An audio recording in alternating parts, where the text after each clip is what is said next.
Hi friends, welcome to my channel. తోటకూర fried rice అండి. సింపుల్గా చేసుకోవచ్చు, ఎక్కువ మసాలాలు వేయట్లేదు. ముందుగా సరిపడే ఆయిల్ వేసుకోండి. ఆయిల్ వేడెక్కాక ఒక బిర్యానీ ఆకు, చెక్క, మసాలా దినుసులు వరకు వేసుకొని అవి ఫ్రై అవ్వనివ్వండి.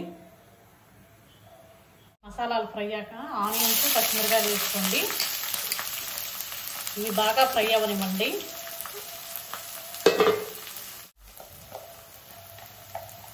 ఆనియన్స్ ఫ్రై అయ్యాక అల్లం వెల్లుల్లి పేస్ట్ కూడా పచ్చివాసన పోయిందాక మగ్గబెట్టుకోండి. ఈ విధంగా మగ్గినాక క్యారెట్, క్యాప్సికమ్, మీ కాడ ఏ వెజిటేబుల్స్ ఉంటే ఆ వెజిటేబుల్స్ వేసుకోండి.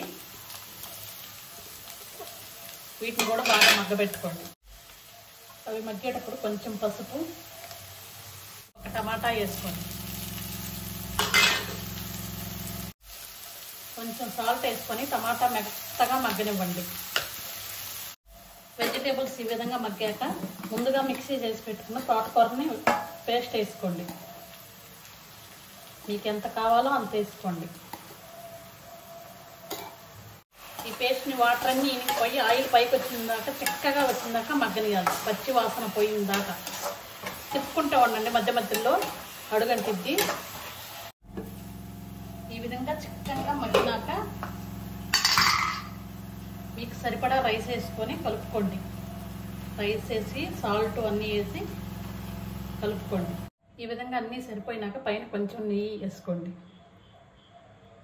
డైలీ పులుసు, ఎగురు, ఫ్రై కాకుండా అప్పుడప్పుడు ఇలా రైస్లో వేసి పెట్టండి. ఆకుకూరలతో సూపర్ టేస్ట్గా ఉంటుంది. దీంట్లో కర్రీస్ ఏం అవసరం లేదండి, పెరుగు రైతా ఉంటే సరిపోతుంది. Please subscribe to my channel.